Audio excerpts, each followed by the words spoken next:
시편 85편 1절에서 13절 말씀. 여호와여, 주께서 주의 땅에 은혜를 베푸사 야곱의 포로된 자들이 돌아오게 하셨으며 주의 백성이 죄악을 사하시고 그들의 모든 죄를 덮으셨나이다. 셀라.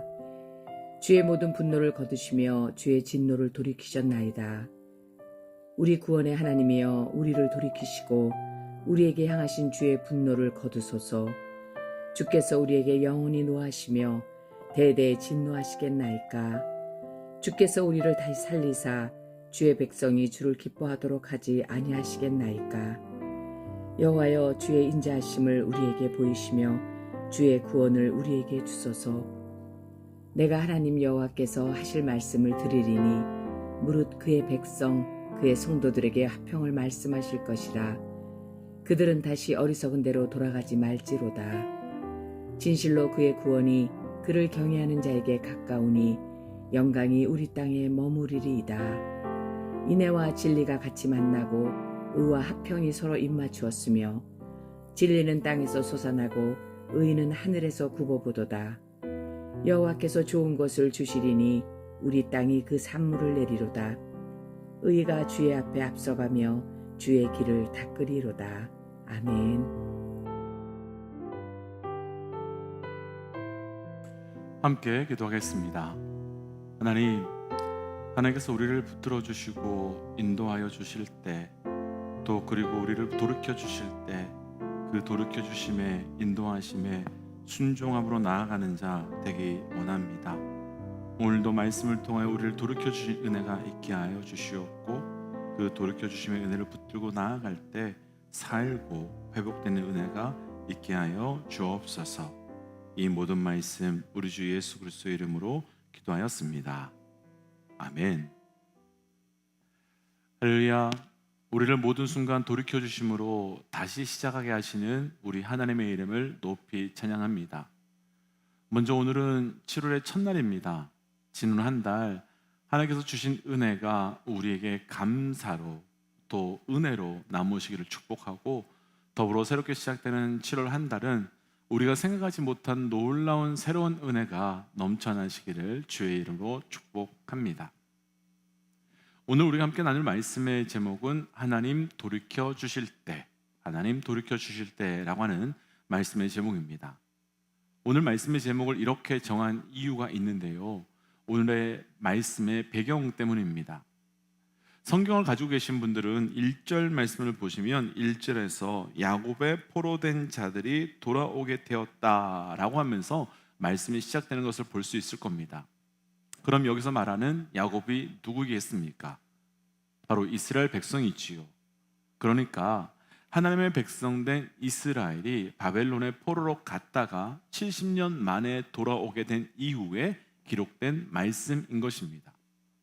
먼저 하나님께서 왜 이스라엘 백성들을 포로로 보내셨는가, 그 부분을 한번 고민해 보고 싶습니다. 하나님께서 이스라엘 백성들을 포로로 보내신 이유는 아주 명확합니다. 하나님께서 이스라엘 백성들이 죄 가운데 있을 때 그 죄에서 돌이킬 수 있도록 여러 번 말씀을 통해서, 그리고 선지자들을 통해서 돌이키려고 하셨습니다. 그런데 그들은 그 모든 하나님의 은혜를 거절했고 결국 포로로 끌려가게 된 것입니다. 그리고 포로로 끌려간 바벨론에서 이스라엘 백성들은 70년 동안이나 성전 없이 살았고 그 성전을 그리워하며 그 시간을 보내게 되었습니다.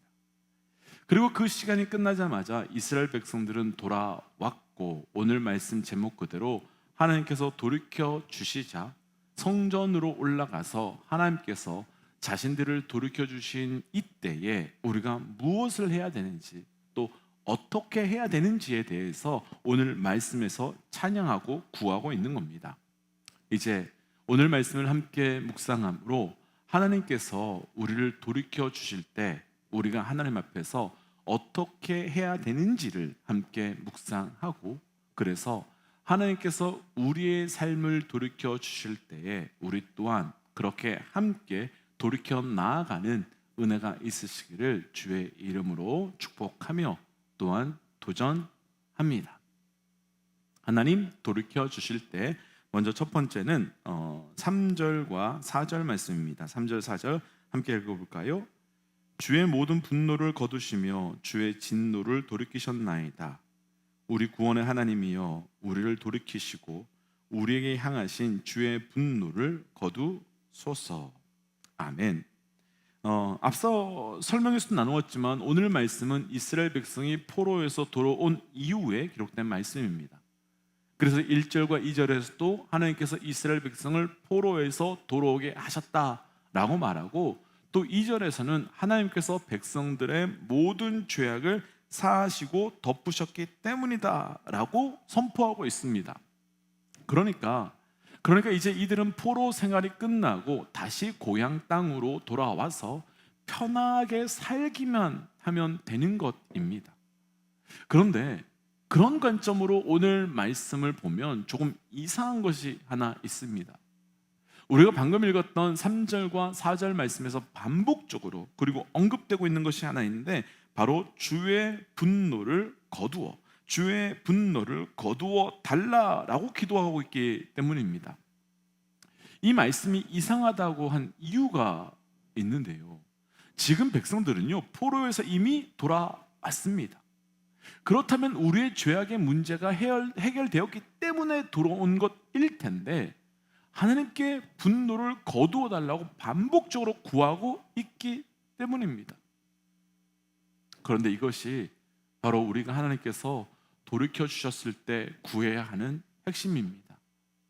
이것이 아주 중요한 핵심이라고 말씀드렸던 이유가 있는데요, 지금 이스라엘 백성들이 70년 동안이나 바벨론에서 포로로 잡혀 있다가 돌아왔지요.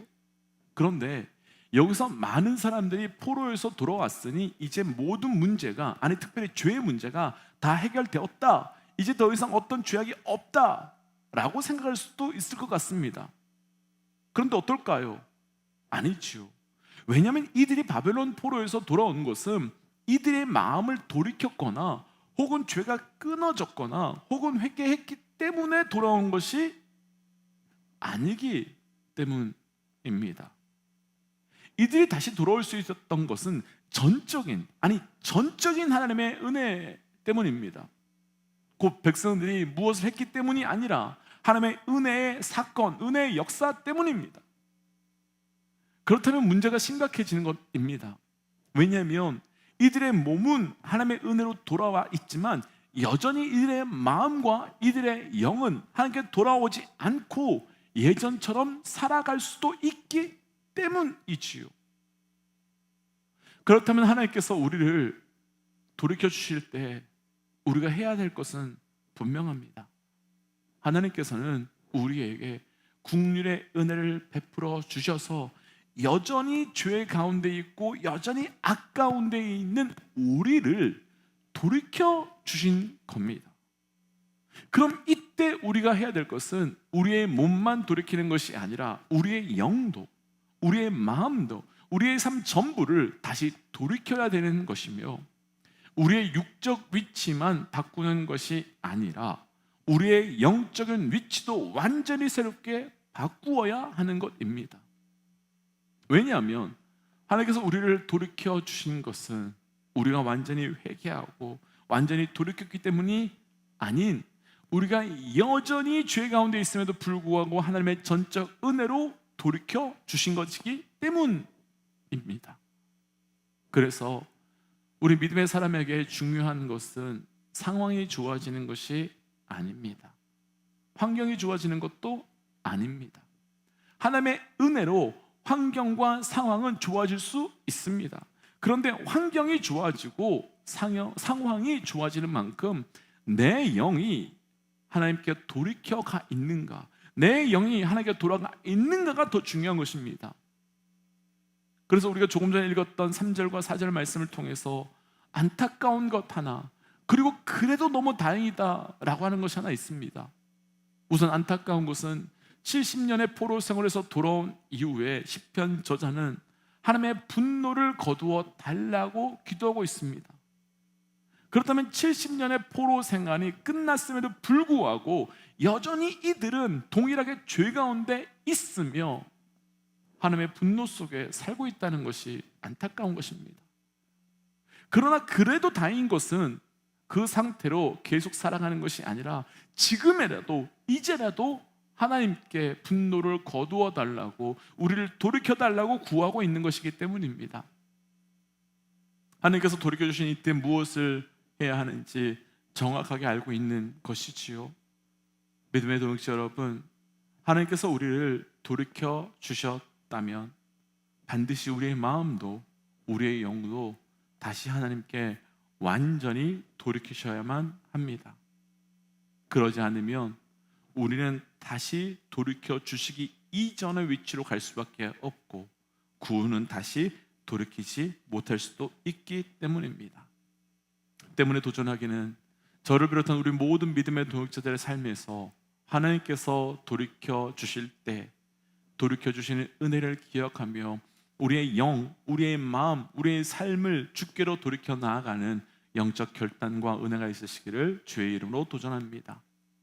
두 번째 하나님 돌이켜 주실 때 12절입니다. 우리 12절 말씀 함께 읽어볼까요? 여호와께서 좋은 것을 주시리니 우리 땅이 그 산물을 내리로다. 아멘. 여호와께서 좋은 것을 주시리니 우리 땅이 산물을 내리로다. 앞서 나누었지만 하나님께서는 70년의 바벨론 포로 생활에서 다시 백성들을 돌이켜 주셨습니다.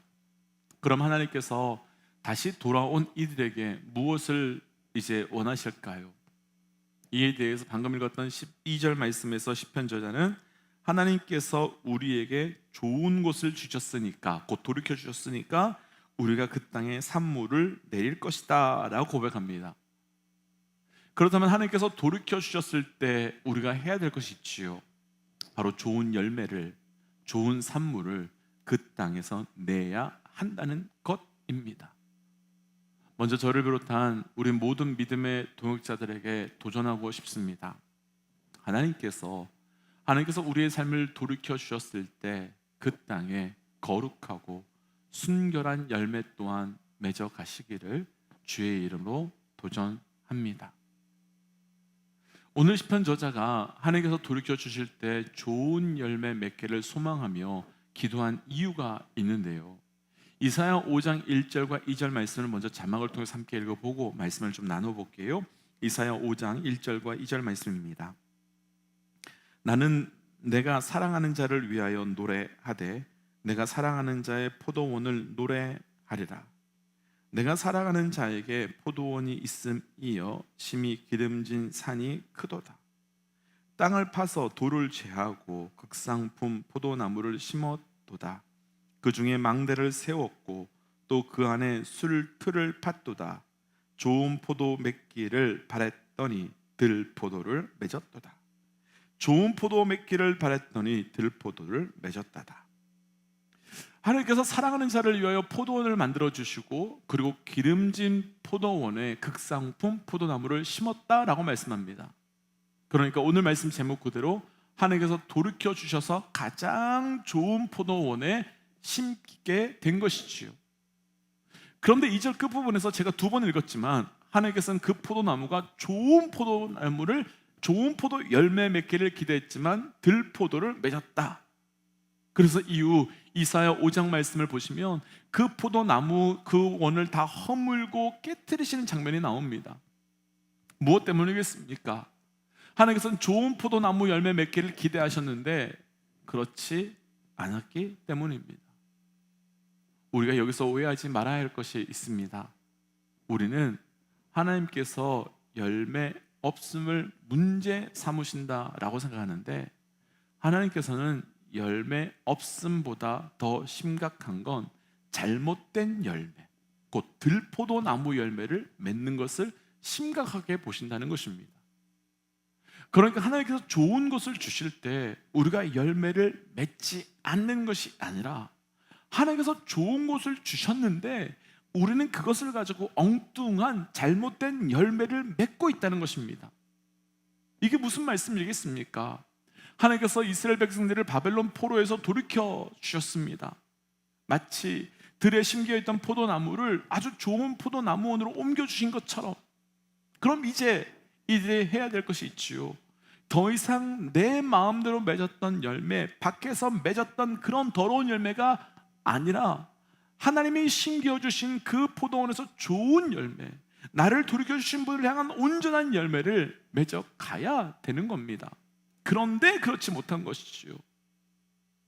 그래서 축복하기는, 아니 도전하기는, 저를 비롯한 우리 모든 믿음의 동역자들의 삶에 하나님께서 원하시는 그 열매를 맺어가시기를, 하나님께서 찾으시는 그 열매를 맺어가시기를 주의 이름으로 축복하며 도전합니다. 그래서 이 시간 주신 말씀을 기억하며 함께 이렇게 기도하고 싶습니다. 하나님께서 돌이켜 주실 때 내 영적인, 내 심적인 것도 완전히 돌이키게 하시고 그를 통하여 하나님 기뻐하시는 거룩한 열매 맺게 하여 주옵소서라고 함께 기도하겠습니다. 함께 기도할까요? 하나님, 오늘 주신 말씀 붙들고 기도하며 나아갑니다. 아버지, 하나님께서 내 삶을 돌이켜 주실 때 내가 무엇을 붙들고 무엇을 기억해야 되는지 아는 자 되게 하여 주시고, 온전한 것을 붙들어 돌이켜 나아가는 은혜가 있게 하여 주시옵소서. 주님, 내 삶에서 거룩한 열매 맺기로 나오니 그 열매로 충만한 영광을 드러내게 하여 주옵소서. 하나님께서 돌이켜 주실 때에 내 삶에서 하나님 육신만, 위치만 바뀌는 것이 아니라 내 영도 바뀌게 하시고 내 삶도 완전히 주 앞에 새로워지는 은혜가 있게 하여 주시옵소서. 그를 통하여 거룩한 열매 맺게 하시고 거룩한 열매를 통해 주의 영광이 우리 삶 가운데 드러내기 원합니다. 이 모든 말씀 예수님 이름으로 기도하였습니다. 아멘. 믿음의 동역자 여러분, 우리가 돌이켜 주실 때 그 돌이켜 주심만 기억하면 안 됩니다. 우리의 영도, 우리의 마음도 다 돌이키셔야 합니다. 오늘 하루가 그런 하루 되시기를 주의 이름으로 축복합니다. 함께 선포하고 삶의 자리로 또 기도의 자리로 나아가지요. 함께 선포하겠습니다. 하나님은 살아계십니다. 아멘. 승리하십시오. 함께 기도하겠습니다.